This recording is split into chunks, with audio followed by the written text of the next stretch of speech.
네, 연말 할러데이 시즌을 맞아서 이 공항 이용객이 급증하고 있는데 이런 가운데 이제 공항 주차장에서 발생하는 이제 차량 절도 관련 사건이 지금 급증하고 있습니다. 이 공항 주차장 절도범들은 뒷유리가 요즘에는 뒷유리가 파손이 돼도 이 경보가 울리지 않는 그런 일부 차량이 있어요. 이게 오히려 고급 차량들에서 이제 그런 게 많은데 고급 SUV나 대형 뭐 고급 좀 트럭, 비싼 트럭 뭐 이런 것들이 뒷유리가 깨져도 이 알람이 안 울리는 그런 게 있는데 그런 것들만 골라서 지금 범죄를 저지르는 그런 게 많이 나타났습니다. 이 때문에 이제 경찰 측에서는 여행객들에게 차량 내부에 뭐 지갑이나 열쇠나 또는 별거 아니어도 이게 무슨 뭐 별거 들어있는 것 같이 이게 오해할 수 있는 그런 예를 들어서 이제 고급 그 봉투 막 이런 것들 뭐 고급 백화점에서 뭘 사고 나왔는데 뭐 안에는 아무것도 없어요. 근데 뭐 고급스러운 그런 봉투 같은 게 이렇게 있으면 그 안에 고급 물건이 들어 있는 줄 알고 이제 깨는 경우가 많습니다. 그래서 지갑이나 열쇠나 무슨 그런 고급스러운 봉투나 뭔가 비싼 것이 있어 보인다라는 오해를 살 수 있는 그런 귀중품들 뭐 실제 귀중품일 수도 있습니다만은 그런 거를 절대로 차 안에 보이게 두지 말라라면서 특히 내 문제가 여행을 가면서 이제 장기 주차를 많이 하는데요. 이 장기 주차할 경우에는 반드시 CCTV와 가능하면 좀 가까운 곳에 주차를 해라. 이렇게까지 아주 구체적으로 경찰국에서 당부를 하고 있습니다. 자, 그 LA 공항의 예를 뭐 한 가지만 들어드리겠습니다. LA 공항의 예를 보면 올해 들어서 현재까지 LA 공항 그 주차 시설 내에서 차량 관련 절도가 138건이 접수됐습니다. 그런데 이건 지난해 같은 기간에 보면 111건에 비해서 올라간 거고요. 그리고 2023년에는 67건 정도밖에 발생 안 했는데 2023년에 비하면 2년 만에 LA 공항의 경우에는 이 차량 관련 범죄 사건이 2배 넘게 이렇게 발생한 것을 알 수가 있습니다. 그래서 LA 공항뿐만이 아니라 다른 공항에서도 요즘에 이제 그런 범죄가 급증하는 추세니까 조심하라라고 이제 경찰이 그렇게 얘기하고 있는 것입니다. 경찰국은 이 절도범들이 일부 신형 차량의 구조적인 허점을 많이 이용하고 있다라고 얘기하고 있습니다. 앞서 제가 이제 말씀드린 그런 겁니다. 최근 조사를 보면 그 신형 차량 중에 일부는 그 후면 유리, 그러니까 뒷좌석의 유리가 파손되더라도 경보가 작동하지 않는 그런 차량들이 있다라고 합니다. 이 경찰이 발표한 거예요. 여러분들의 차량은 어떤지 모르겠습니다만은 오히려 신형인데 그런 게 있다라는 것입니다. 그래서 범죄자들이 이걸 너무 잘 알고 있기 때문에 범행을 이어가고 있는 것으로 보입니다. 다행히 제가 이제 그 주로 이제 대상이 되는 차량을 좀 알아봤더니 우리 이제 한국 분들이 우리 한인 분들이 많이 즐겨 타는 그런 차량과는 조금 거리가 있어 보이긴 합니다. 뭐 반드시 이 차량만 대상이 된다. 다른 차량은 안심해도 된다라는 건 아니지만 그래도 이제 주요 타겟이 되는 차량을 제가 이제 뽑아봤더니 주로 이런 거예요. 다치 TRX 그리고 GMC의 유콘 이게 다 이제 큰 차량이잖아요. GMC의 유콘 그리고 GMC의 디날리 또 캐딜락의 에스컬레이드 이것도 뭐 한국 분들 이거 타시는 분들 가끔 봤어요. 캐딜락 에스컬레이드 그리고 지프 루비콘 같은 차량이 이제 주요 대상이 되는데 그렇지 않고 일반적인 차량도 대상이 될 위험성이 높으니까 특히 이제 연말에 공항에 주차해놓고 가는 그런 경우에 아주 유의하라라고 경찰국이 당부를 했습니다. 그래서 주차를 할 때는 그리고 이제 장기 주차를 할 때는 가능한 한 잘 봐갖고 CCTV와 아주 가깝거나 CCTV가 좀 정면으로 비추는 그런 스팟에 좀 찾아가지고 좀 장기 주차를 해라 이렇게 경찰국은 당부를 했습니다. 자, 연방거래위원회 FTC라고 하죠. 이 FTC가 그 아마존이 25억 달러 규모 합의에 따른 이 환급을 시작했다라고 발표를 했습니다. 자, 이제 아마존 프라임 멤버이신 분들은 아마 한 50불 이상 이게 받을 찬스가 좀 있으실 겁니다. 자, FTC에 따르면 이번 환급은 자동으로 이루어집니다. 그리고 대상 고객은 아마존이 발송하는 이메일 그 안내에 따라서 페이팔로 받을 수도 있고 벤모로 받을 수도 있습니다. 근데 이메일 잘 체크해 보시기 바라겠습니다. 환급금은 한 51달러 정도 된다고 하는데요. 오는 12월 24일 다음 달 24일까지 그러니까 크리스마스 이브 날까지 지금서부터 이미 시작됐습니다. 약 한 달 정도 기간을 갖고 이제 환급을 시작한다라고 말했습니다. 이 디지털 환급을 선택하지 않거나 기한 내에 신청하지 않는 경우에 아마존 프라임 계정에 등록된 기본 배송지로 수표가 발송이 됩니다. 그러니까 수표 받아서 입금하면 되는데 불편하니까 뭐 페이팔이나 벤모 계정이 있으면 그렇게 받으면 편하잖아요. 그래서 이제 이메일 잘 확인해 보시기 바라겠습니다. 그러면 거기 또 페이팔로 받을래? 벤모로 받을래? 뭐 이렇게 선택만 하면 됩니다. 수표를 발송할 경우에는 시간이 좀 많이 걸려요. 한 2달 이상 걸린다라고 하니까 가능하면 이렇게 디지털로 받는 게 좋죠. 네, 이번 환불 조치는 아마존이 소비자를 기만하면서 이 프라임 멤버십에 가입을 시키고 또 해지하는 캔슬하는 절차를 지나치게 어렵게 만들었다라는 그 FTC의 소송에서 비롯된 겁니다. 이 말은 짧게 하면 뭐냐면 아마존 프라임 멤버 웬만하면 갖고 계시죠? 뭐 저도 멤버긴 합니다만은 가입할 땐 쉬워요. 가입할 땐. 그런데 이제 이걸 나 이제 더 이상 필요가 없어. 이제 나 캔슬할래. 하고 소위 해지하려고 한다면 뭐가 이렇게 또 복잡해요. 그래서 FTC가 볼 때 이거는 소비자를 기만하는 행위다. 그래서 해지도 간편하게 해야 되는데 해지하는 게 너무 복잡하니까 이건 뭐 조금 뭐 나이 드신 분들 이런 경우에는 뭐 이거 캔슬하지 못하게 만든 거나 마찬가지다. 뭐 이렇게 판단을 해서 소송을 FTC가 했는데 이제 아마존이 거기에 대해서 이제 인정을 해서 이제 25억 달러를 출자한 겁니다. 손해배상하겠다라는 것이죠. 자, 환급 대상은 2019년 6월 23일부터 올해 6월 23일 사이에 아마존의 싱글 페이지 체크아웃 뭐 이런 게 있어요. 그거나 뭐 특정 가입 화면을 통해서 프라임에 가입한 고객입니다. 10년 전에 가입해서 10년 동안 멤버십이신 분들은 아마 해당이 안 되고요. 2019년 그 이후에 이 프라임 멤버십에 가입하신 분들입니다. 다시 말씀드리지만 이번 환급은 자동으로 이루어지는데요. 대상 고객은 아마존이 발송하는 그 이메일 안내에 따라서 페이팔이나 벤모로 받을 수 있고 그걸 신청 안 하면 시간이 좀 걸리더라도 이제 종이 수표로 받을 수 있는데 중요한 건 이메일을 그러니까 아마존에 내가 프라임 멤버십 가입할 때 등록한 그 이메일을 잘 살펴보시기 바라겠습니다. 네, 추수감사절을 앞두고 지금 터키와 각종 음식을 준비하느라 바쁘신 분들 많으시죠? 그런데 그 와중에도 이 추수감사절을 앞두고 많은 미국인들이 이제 추수감사절이 이제 뭐 감사하는 그런 마음이잖아요. 주로 이제 기독교식의 일단 뭐 명절이긴 하죠. 그래서 이 땡스기빙 데이를 앞두고 많은 미국인들이 이 성경 읽기를 서서히 좀 더 많이 하고 있는 그런 추세가 지금 나타나고 있다라고 합니다. 성경을 읽는 미국인의 수가 수년간에 이제 계속 감소세를 보이셨는데 최근 몇 달 사이에 조사를 해보니까 다시 급등세, 다시 반전돼서 늘고 있다는 것입니다. 기독교계 여론조사 기관 바니 그룹이 진행한 2025년 교회 현황 이 조사에 따르면 미국 성인들의 주간 성경 읽기, 이 주간 성경 읽기라는 게 뭐냐면 최근 7일 사이에 한 번 이상 성경을 읽었나 하는 겁니다. 그러니까 누군가가 예를 들어서 여론조사 한다고 여러분들에게 전화해서 혹시 뭐 기독교인이십니까? 그럼 아니라 그러면 뭐 전혀 상관없습니다만은 뭐 기독교인 맞다라고 할 경우에 그럼 최근 7일 사이에 성경을 한 번이라도 읽으셨습니까? 라는 질문을 한다면 여러분은 어떠시겠습니까? 근데 이제 그런 조사를 했을 때 7일 안에 성경책을 한 번 이상 읽었다라는 사람들이 많이 늘었다라는 것입니다, 요새. 자, 조사에 따르면 25년 전이었던 지난 2000년에는 미국 내 성인의 약 39%가 주간 성경 읽기를 했다라고 응답을 했는데 39%가 자, 이후 수년간 뭐 오르락내리락 등락을 거듭하다가 지난해에는 이게 30%까지 떨어졌었습니다. 그런데 갑자기 올해 들어서 이게 늘어났어요. 이유가 뭔지 그것까지는 아직 조사가 안 됐는데 땡스기빙 데이를 앞두고 막 최근에 조사한 결과를 보니까 이게 42%로 크게 늘어났다라는 것입니다. 특히 스스로 기독교인이다라고 밝힌 응답자 가운데서는 약 50%가 성경을 읽는다라고 답변을 했다라는 겁니다. 그러니까 일반적으로 조사했을 때는 42%, 기독교인입니다라고 답변한 사람들을 기준으로 하면 50%.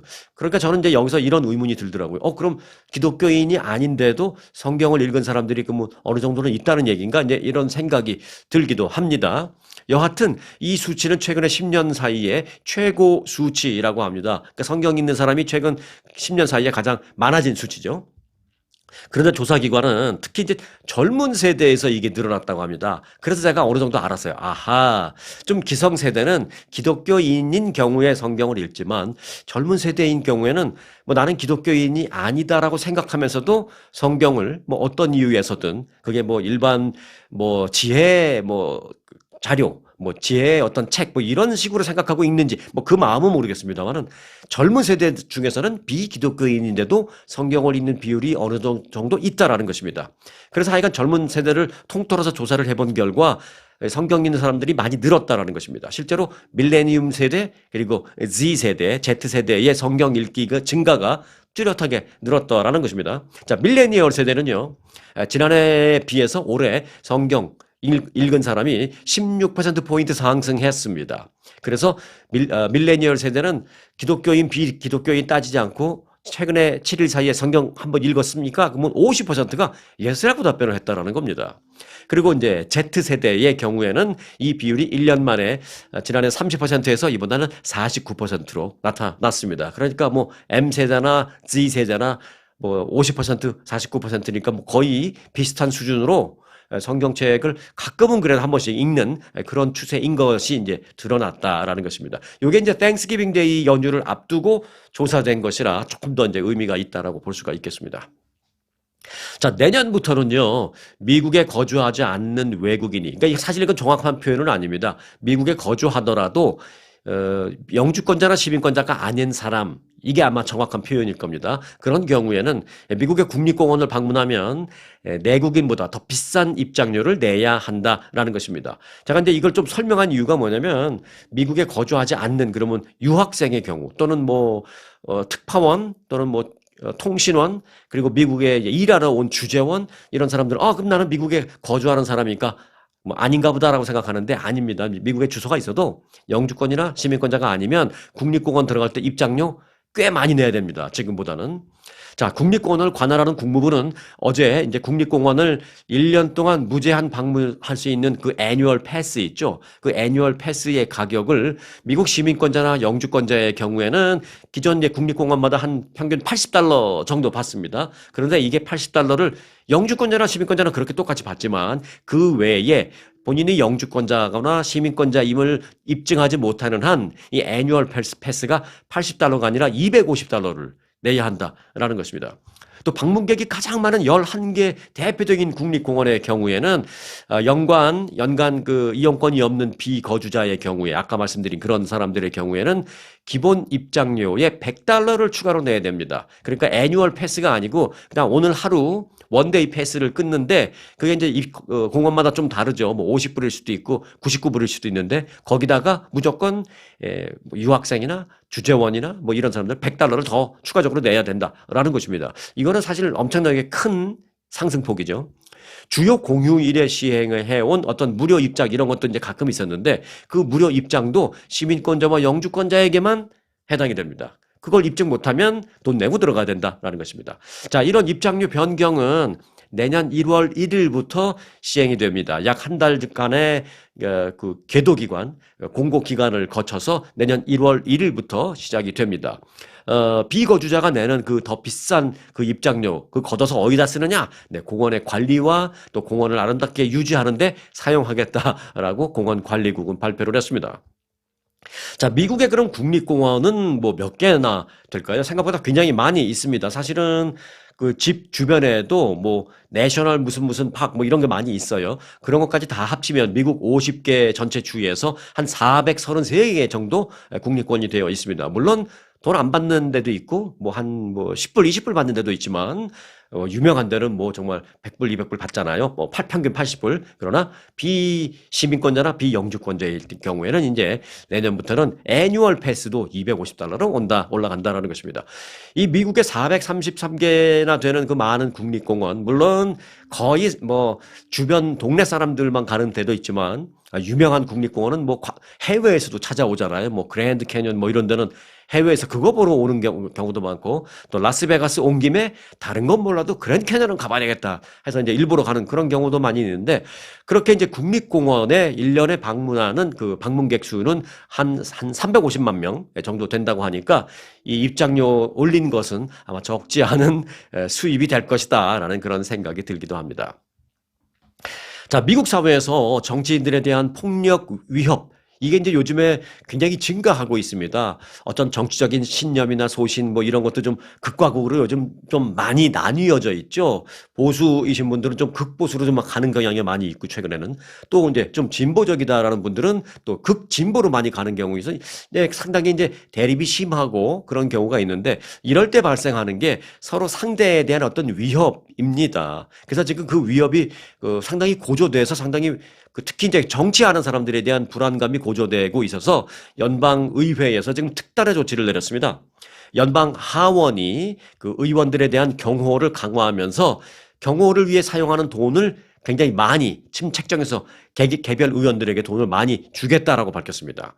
자, 윌리엄 맥팔랜드 하원 경비대장은 그 의원들에게 어제 이메일을 다 보냈는데요. 의원들이 자택이나 지역구 사무실에서의 경호를 받는 그런 비용들, 그리고 어떤 출장이나 여행을 갔을 경우에 경호를 받는데 그 경호를 더 강화하기 위해서 한 달에 지금 놀라지 마세요. 월 2만 달러를 추가적으로 주기로 했다라고 밝혔습니다. 월 2만 달러를 주기로 했다라고 밝혔습니다. 야, 또 이것도 일부 또 잔머리 굴리는 정치인들 2만 달러 받아가지고 경호원이라고 막 고용해서 자기 친구, 뭐 처남, 조카 막 해서 돈 나눠받게 하는지 모르겠습니다만 여하튼 그렇게 돈을 책정해서 주겠다라고 발표를 했습니다. 그 연방 정부에서 사실 돈을 좀 아끼려고 하는 그런 상황인데 이렇게 갑자기 돈을 많이 주겠다고 하는 것은 그만큼 의원들에 대한 어떤 그 위협 이런 게 좀 상당히 심각하다라는 것을 반증하는 겁니다. 자, 지난 9월 뭐 잘 아시죠? 보수 활동가 및 보수 논객으로 불렸던 찰리 커크. 이 찰리 커크 사건 이후에 시범적으로 의원들에게 지급되던 그 금액이 있었는데요. 한 달에 10,000불 정도를 시범적으로 그리고 한시적으로 줬습니다. 이걸로 급한 대로 좀 경호를 좀 강화해라. 10,000달러치 줬는데 이거를 아예 법제화시켜서 10,000달러가 아니라 2배로 올려서 2만 달러를 주기로 했습니다. 언제부터요? 네, 다음 달 1일부터. 그러니까 next week 정도 되죠. 이제 일주일 뒤인 12월 1일부터 월 2만 달러씩 주기로 했습니다. 자, 그런데 이것뿐만이 아니면 또 있어요. 이에 더해서 의원들은 뭐 자기 집 주변에 뭐 펜스, 울타리, 그리고 뭐 출입문을 더 강화한다든지, 출입문을 뭐 방탄으로 만든다든지, 유리창을 방탄으로 만든다든지, 또는 강제 침입 방지 시스템을 추가로 설치한다든지, 뭐 이런 소위 자택 보안 시스템 설치 비용으로 요건 이제 딱 한 번만이지만 그거 만드는 설치 비용으로 2만 달러를 또 추가로 줍니다. 월 2만 달러와 관계없이 요거는 이제 원타임 2만 달러를 줍니다. 집안의 보안 시스템을 강화하라고. 그리고 해당 보안 시스템의 모니터링 또는 유지나 보수를 하기 위해서 또 monthly 돈 들어갈 거 아니에요. 그거는 한 달에 350불 또 주기로 했습니다. 그러니까 쉽게 따지면 월 2만 350불 받는 거죠. 그리고 원타임으로 또 2만 달러 받는 거죠. 이거 갖고 정말 제대로 보안 시스템 또는 경호 시스템을 강화하면 다행인데 또 이거 뭐 돈 빼돌리는 사람 나타나지 않는지 모르겠습니다만 여하튼 그걸로 인해서 좀 강화되고 안전하다면 뭐 저도 찬성입니다. 자, 맥팔랜드 의회 경비대장은 긴급 상황이 의원들에게 발생했을 때 법 집행기관에 은밀히 신고할 수 있는 그런 모바일 앱도 의원들에게 이제 배포를 했고, 그리고 그 의원뿐만이 아니라 의원의 직계 가족 딱 한 명에게는 추가적으로 그 한 명의 직계 가족에게도 제공하겠다라고 밝혔습니다. 그러면 뭐 이 남편이 의원이면 내 부인에게 줄 수도 있고, 부인이 의원이면 뭐 남편에게 줄 수도 있고, 또는 뭐 자녀 중에 누구한테 줄 수도 있고 이제 그런 거죠. 네. 그런 그 안전 모바일 앱 즉시 누르면 바로 신고 가는 거 그런 것도 이제 설치해 주겠다라고 했습니다. 굉장히 이거 준비를 많이 하고 실제로 이제 돈도 많이 쓰고 하는 것도 사실입니다. 연방 하원의 이러한 움직임은 미국 사회가 정치적으로 얼마나 지금 극단으로 분열될 상황으로 가고 있는지를 잘 보여주고 있습니다. 실제로 정치인이나 그 가족에 대한 폭력 위협이 증가하고 있기 때문입니다. 지난해 대선 때만 해도 트럼프 대통령에 대한 2차례의 그런 위해 시도가 심각하게 있었잖아요. 그리고 올해 들어서도 말씀드렸던 그 찰리 커크 사건 등등 심각한 사건들이 실제로 있어서 이렇게 큰 파장이 일고 그래서 그런 그 위협 분위기에 따라서 이제 연방의회가 돈을 이렇게 쓰고 있는 것입니다. 실제로 이건 공화당 관련된 보수 사람들에게만 또 그런 게 아니에요. 민주당 의원들에게도 실제로 그런 위협들도 많이 있습니다. 그러니까 진보, 보수 그걸 떠나서입니다. 올해 4월에는 조시 샤피로 펜실베니아 주지사 자택에서 방화 사건이 있었고요. 또 6월 미네소타 주에서는 민주당 소속의 주 의원 2명과 그들의 배우자가 각각 총격을 받아서 숨지거나 중상을 입는 그런 사건도 발생했습니다. 자신이 위협을 받고 있다라고 직접 호소를 한 연방 하원들도 많이 있습니다. 트럼프 대통령에 대한 그 강성 지지자, 그야말로 여자 트럼프다라는 얘기까지도 들었던 그 마저리 테일러 그린 의원. 그런데 최근에는 이제 트럼프 대통령으로부터 등을 돌렸잖아요.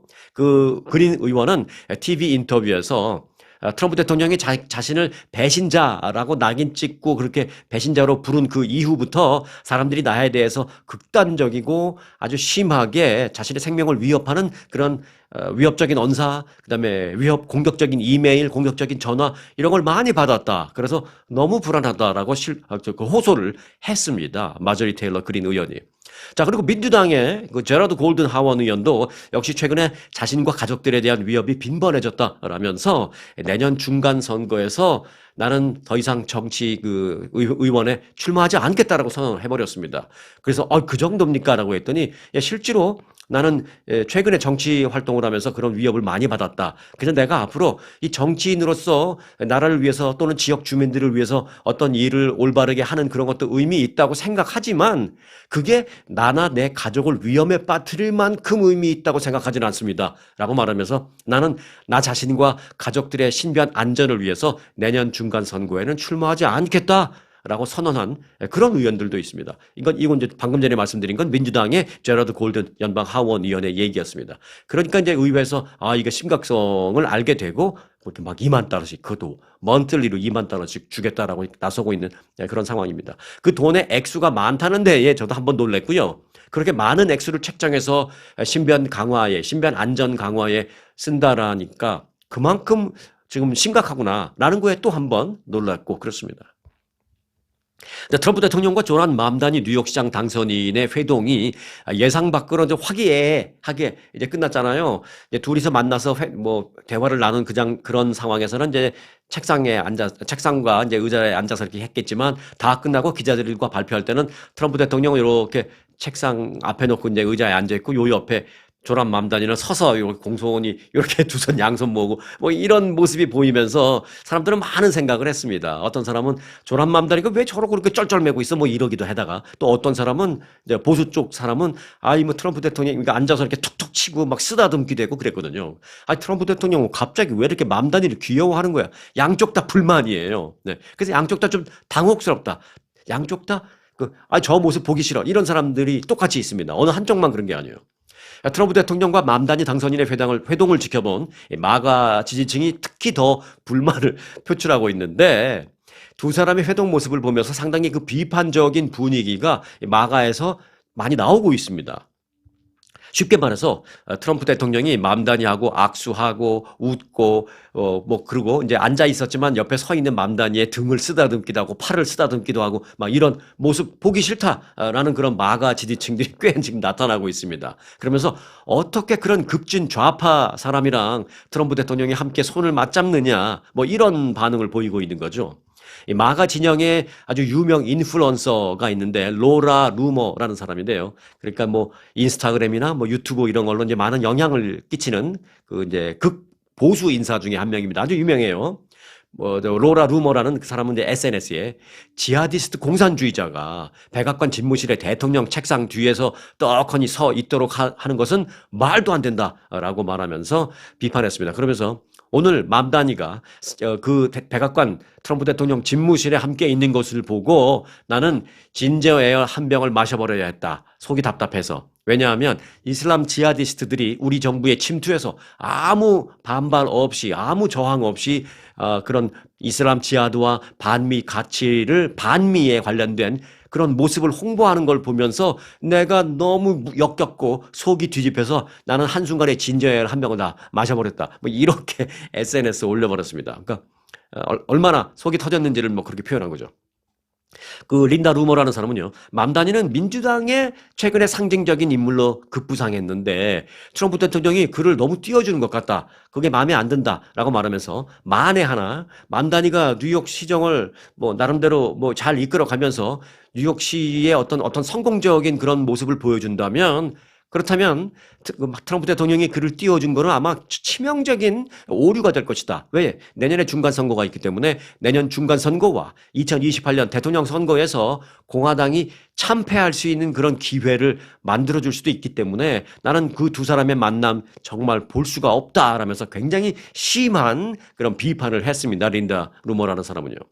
그리고 이나 베르니코프라는 뉴욕 시의원이 있는데요. 이 사람은 트럼프 대통령이 맘 단위를 합법화시켜줬다. 뉴욕 시의원이지만 이제 공화당이에요. 이 사람은 트럼프 대통령이 맘 단위를 합법화시켜줬다라면서 아주 비판을 했습니다. 그러면서 지하디스트와 연계된 마르크스주의자 조란 맘 단위를 합법화시켜줘서는 안 되는데 백악관에 초청했다는 자체가 그런 것이나 마찬가지다라면서 아주 강하게 트럼프 대통령을 비판했습니다. 다만 이걸 좀 정치적으로 본다라는 사람도 있어요. 이제 아무래도 트럼프 대통령의 지금은 좀 서먹서먹한 사이고 좀 사이가 지금은 안 좋지만 과거 트럼프 대통령의 가장 최측근 책사로 불렸던 스티브 배넌은 이렇게 말했습니다. 이번 트럼프 대통령과 조란 맘다니의 회동은 트럼프 대통령의 어떤 그 정치적인 제스처로 해석을 해야 한다. 그 이상 해석할 필요는 없다. 뭐 이렇게 얘기를 했습니다. 뭐 저도 그렇게 봅니다. 아무래도 정치인들이니까. 네. 여하튼 지난 21일 백악관에서 맘다니 당선인을 만난 트럼프 대통령은 그동안 그를 공산주의자다라고 막 부르면서 맹 비판해온 것과는 달리 백악관에 불러서 훌륭한 청년이다, 일 잘할 거다, 뭐 이런 식으로 얘기했고 뉴욕시가 발전하기를 나도 기원하겠다, 뭐 이런 식으로 얘기했습니다. 이렇게 서 있는 맘다니를 막 쓰다듬으면서. 그러니까 이제 마가 지지자들이 그게 보기 싫은 거예요.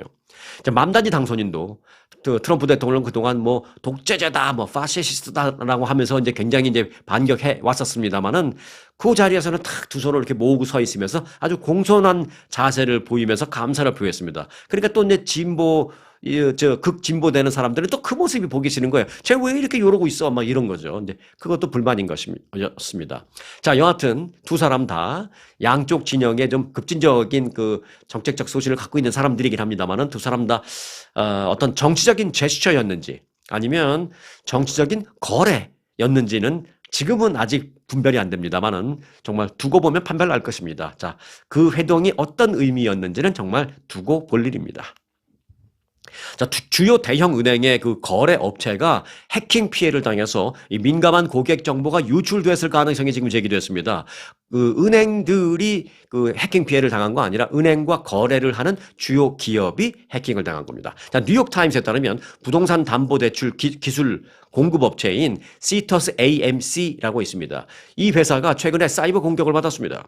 수백 개 은행 그리고 수백 개 대출 기관들과 이 거래를 하고 있는 이 시터스 AMC는요. 대출 고객들의 소셜 넘버 그리고 주소, 이메일 넘버, 전화번호 이런 방대하고 민감한 개인 정보를 보유하고 있는데 그런데 해킹을 당한 거예요. 시터스 AMC는 2주간 확인해 본 결과 주택담보대출 관련 정보가 실제로 유출된 것으로 확인이 됐습니다. 고객 정보가 될 수 있다라는 그 통보를 받은 은행은 JP모건 체이스 그리고 시티뱅크, 또 모건 스탠리 등으로 알려지고 있습니다. 그러니까 JP모건 체이스나 시티뱅크나 모건 스탠리가 해킹을 당한 건 아니지만 여기에 있는 은행 정보를 갖고 있는 이 회사가 해킹당했기 때문에 결국 체이스나 시티뱅크나 모건 스탠리를 이용하는 그 고객들의 그 정보가 유출됐을 수 있을 가능성이 매우 높다라는 것입니다. 소셜 넘버까지요. 다만 JP모건 체이스 쪽에서는 자사가 직접 해킹을 당하지는 않았지만 혹시나 모를까를 대비해서 지금 현재 조사 중에 있다 뭐 이렇게 얘기하고 있습니다. 뭐 유출되지 않았다라는 말은 아닙니다. 그래서 FBI까지 나섰습니다. 캐시 파텔 FBI 국장은 사태 파악을 위해서 피해 기관 등과 지금 긴밀히 협력 중이다라면서 은행 서비스 운영에는 지장이 없지만 현재 은밀히 그 조사 중에 있다라고 밝혔습니다. 그런데 이제 이게 좀 우리가 지금 제가 뭐 간단하게 뉴스를 전해드립니다만 어쩌면 시간이 지나면 이게 심각한 일로 불거질 수도 있는 그런 문제는 있습니다. 왜냐하면 월스트리트에서 이번 해킹 사태의 피해가 어쩌면 지금 우리가 생각하는 것보다 훨씬 더 피해 규모가 예상보다 클 수도 있다. 이런 진단을 어제 내놓았습니다.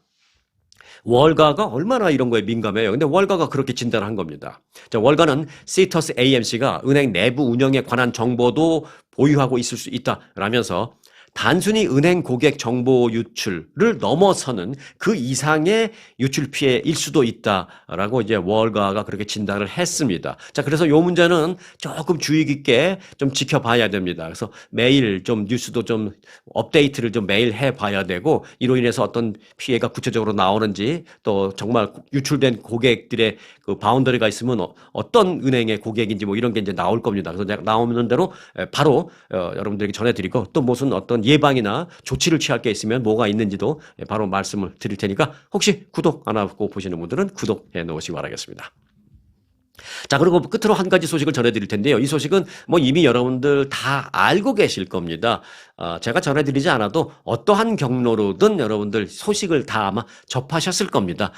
그래서 뭐 아마 모르실 것 같아서 전해드리는 게 아니라 이미 다 아신다는 전제하에 그냥 좀 랩업하는 의미로 제가 이 소식을 좀 마지막으로 전해드리도록 하겠습니다. 자, 현역 최고령 배우로 활동해온 한국의 탤런트 이순재 씨가 별세하셨죠? 향년 91살. 예, 근데 돌아가시기 전에 이제 몇 달 동안은 굉장히 두문불출하시고 그랬던 걸 제가 알고 있지만 그 전만 해도 예를 들어 뭐 작년까지만 해도요 굉장히 건강하셨습니다. TV도 나오시고 뭐 그랬습니다. 저는 제 옆에 앉아 있는 사람이 직접 이순재 씨하고 통화하는 그런 통화 내용도 옆에서 좀 듣기도 하고 작년까지만 해도 그랬었는데 올해 91세로 돌아가셨습니다. 유족에 따르면 이순재 배우는 한국 시간 25일 새벽에 세상을 떠났습니다. 그는 고령에도 불구하고 철저한 건강 관리를 하는 것으로 이제 유명을 했고요. 그래서 방송, 영화, 연극 등 장르를 구분하지 않고 연기 활동을 펼쳐왔습니다. 그러나 지난해 말부터 건강 이상설이 불거졌고 작년 10월부터 이제 활동을 좀 중단한 그런 측면이 있습니다. 1934년생입니다. 그 함경북도 회령에서 출생해서 어렸을 때 이제 서울로 왔죠. 조부모의 손을 붙들고 이제 서울로 왔는데 그렇게 이제 서울에 와서 공부를 굉장히 잘하셨대요. 그래서 서울대 철학과에 들어갔습니다. 그 대학 다닌 그 후에 진학한 이후에 그는 당시 이제 대학생들의 특히 이제 서울대생들이라니까 또 얼마나 많은 사람들이 또 이렇게 눈여겨보고 그랬겠어요. 그런데 뭐 서울대생이든 뭐 서울대생이 아니든 누구든지 이제 서울에서 이제 대학 생활을 하는 사람들 당시 이제 취미를 하나씩 다 하는데 그때 가장 고상하게 보이면서도 가장 값싼 취미가 연극보기였다라고 합니다. 영화보기였다고 합니다. 그래서 이제 이순재 씨도 당시에 이제 영화보기에 푹 빠졌었고 영국 배우 로렌스 올리비에가 출연한 영화 햄릿을 보고 배우의 길을 결심을 했다라고 합니다. 1956년 연극 지평선을 넘어 라는 연극으로 데뷔를 했는데요. 그리고 1965년 TBC, 지금 기억하시죠? TBC 방송 옛날에 있다가 이제 없어졌잖아요. 그 TBC 방송 1기. 그러니까 이제 TBC가, 옛날에는 이제 뭐 중앙방송이라고, 중앙방송은 KBS구나. 예. 옛날에 TBC라는 방송이 있었죠. 네. TBC를 나중에 이제 복원하면서 그 삼성 중앙일보 계열에서 가져가면서 거기다가 J를 붙여서 그게 이제 JTBC 아니에요? 네. 여하튼 TBC 1기 전속 배우가 되면서 한국 방송 역사를 함께 해왔습니다. 주요 출연 드라마는 140여 편에 달합니다만은 단역으로 출연한 작품까지 한다면 뭐 셀 수 없다라고 합니다. 어떨 때는 한 달에 30편이 넘는 그런 작품을 한 적도 있었다라고 합니다. 자, 그의 대표작 중에 하나인 TV 드라마 사랑이 뭐길래 이게 1991년부터 92년까지 방영이 됐는데 시청률 65%를 기록했습니다. 그러니까 어쩌면 거의 전 국민이 바빠서 못 보는 사람 빼고는 전 국민이 다 보는 거예요. 사랑이 뭐길래. 그 대발이 아빠 유명하잖아요. 그때 가부장적인 아버지 역할을 했었죠. 그 대발이 아버지로. 그래서 당시 뭐 좀 지나치게 좀 그 가부장적인 아버지를 표현했지만 그래서 이제 많은 인기를 끌기도 했었죠. 공감도 이끌어내기도 했고요. 한평생을 연기에 바쳐왔지만 제14대 국회의원을 지내는 등 잠시 정치권에 몸을 담기도 했습니다. 1992년 14대 총선에서 당시 여당인 민자당 후보로 서울 중랑갑 선거구에 출마를 해서 당선이 됐고요. 그 이후에 국회의원으로서 민자당 부대변인과 또 한일의원연맹 간사 등을 역임했습니다. 하지만 사람들은 이순재 씨의 뭐 이런 정치 경력은 많이들 잊고 있습니다. 그저 이순재 씨를 배우로 생각하지 이순재 씨를 정치인으로 생각하는 사람들은 뭐 거의 없죠. 자, 그를 그저 영원한 배우로 우리 모두는 그렇게 인식하고 있습니다. 이순재 씨 그 역시도 그렇게 살아온 것 같다라는 생각입니다. 자, 영원한 배우 이순재 씨의 향년 91세로의 별세 소식을 뭐 여러분들 다 아실 거로 생각이 됩니다만은 그럼에도 불구하고 같이 잠시 좀 회상하고 그를 기억하고 공유하는 차원에서 오늘 좀 전해드렸습니다. 자, 오늘도 편안한 하루 되시기 바라겠습니다. 오늘 영상 마칩니다.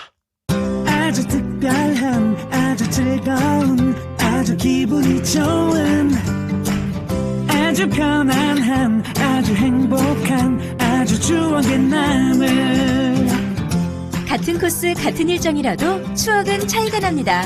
고객 만족도 1등 아주 투어. 내 인생 최고의 순간 1등 여행 아주 좋은 아주 투어 아주 좋은 213-388-4000